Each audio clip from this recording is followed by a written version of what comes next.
Heart அட்டாக்குக்கும் cardiac அரெஸ்ட்டுக்கும் ரொம்ப difference அதிகமாக இருக்குது. இங்கே நிறைய பேர் ஹார்ட் அட்டாக்கும் கார்டியக் அரெஸ்ட்டும் ரெண்டும் ஒன்று தான். இதேமாரி இருக்க சைடு வலி ஏற்பட்டாலே அவங்களே இது ஹார்ட் அட்டாக் தான், இது கார்டியக் அரெஸ்ட் தான் அப்படின்னு சொல்லிட்டு அவங்களே முடிவு பண்ணி அவங்களே ஒரு ஃபஸ்ட் எய்ட் ஒன்று பண்ணிடுறாங்க. பட் ஆனால் இதேமாரி இருக்க சைடு எந்த ஒரு வலி ஏற்பட்டாலோ உடனடியாக நம்ம போய் ஒரு மருத்துவரை பார்த்து ஒரு சிறந்த ஒரு ஆலோசனை பெறுறது நம்மளோட உயிரை பாதுகாக்கிறதுக்கு முக்கியமான ஒரு செயல்பாடாக இருக்கும். அதாவது ஹார்ட் அட்டாக் அப்படின்னா இதயத்துக்கு வரக்கூடிய ரத்த நாளங்களில் அடைப்பு ஏற்பட்டு இதயத்துக்கு போதுமான ரத்தமோ ஆக்சிஜனோ கிடைக்கல அப்படின்னா ஹார்ட் அட்டாக் அப்படின்னு சொல்லிட்டு ஏற்படும். அதோட அறிகுறி எப்படி இருக்குன்னு பார்த்தீங்கன்னா, இடது பக்கம் அதாவது ஹார்ட் இருக்க சைடு வந்து பார்த்தீங்கன்னா சுத்தமாக ரொம்ப வலி ரொம்ப அதிகமாக இருக்கும்.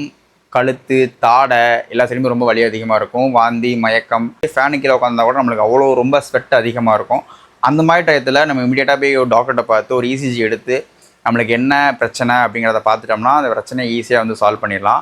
அதே மாதிரி கார்டியக் அரெஸ்ட் அப்படின்னா இதயம் வந்து பார்த்திங்கன்னா எப்பவுமே அந்த பம்பில் தான் இருக்குங்கிறது எல்லாத்துக்குமே தெரியும். அந்த பம்போடைய தன்மை குறைஞ்சு மூளைக்கு போகக்கூடிய ரத்தத்தை வந்து பார்த்திங்கன்னா இமீடியட்டாக ஸ்டாப் பண்ணிடும். அப்போ தான் வந்து பார்த்திங்கன்னா அவங்க சடனாக நல்லா இருப்பாங்க, நல்லா பேசிகிட்டு இருப்பாங்க, டக்குன்னு வந்து பார்த்திங்கன்னா மயக்கம் போட்டு கீழே வந்துடுவாங்க. நம்ம வந்து மயக்கம் போட்டாங்க அப்படின்னு சொல்லிட்டு தண்ணி எடுத்து அடித்து பார்ப்போம், எல்லாம் பண்ணுவோம். பட் ஆனால் மூச்சுலாம் எதுவுமே இருக்காது. அந்த டயத்தில் தான் வந்து பார்த்திங்கன்னா சிபிஆர்ன்னு சொல்லிட்டு ஒரு மெத்தட் ஒன்று பண்ணி, அதாவது 2 கையை அப்படி வச்சுட்டு இதயம் இருக்க சைடை வந்து பார்த்திங்கன்னா நல்லா பம்ப் பண்ணி மறுபடியும் அந்த இதயத்தை வந்து துடிக்க வைக்கிறதுக்காக வந்து ட்ரை பண்ணுவாங்க.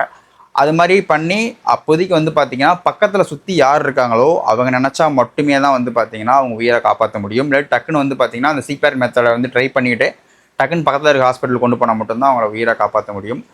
ஹார்ட் அட்டாக்கும் சரி கார்டியக் அரெஸ்ட்டும் சரி, இது ரெண்டுமே டோட்டலி டிஃப்ரெண்ட்டு. இது ரெண்டுமே ஒன்று நினச்சிக்கிட்டு நம்ம இதயத்தில் ஏற்படுற சின்ன சின்ன வலியை கூட இது வந்து சும்மா ஒரு கேஸ் ட்ரபிளாக இருக்கும், இது ஒரு சோடா வாங்கி குடித்தா சரியாயிரும் அப்படின்னு சொல்லிட்டு நம்ம அசால்ட்டாக இருக்க வேணாம். ஏன்னா இங்கே ஒவ்வொரு உயிரும் விலைமதிக்க முடியாது. அந்த உயிர்களை பாதுகாக்கக்கூடியது நம்மளுடைய பொறுப்பும் சரி கடமையும் கூட.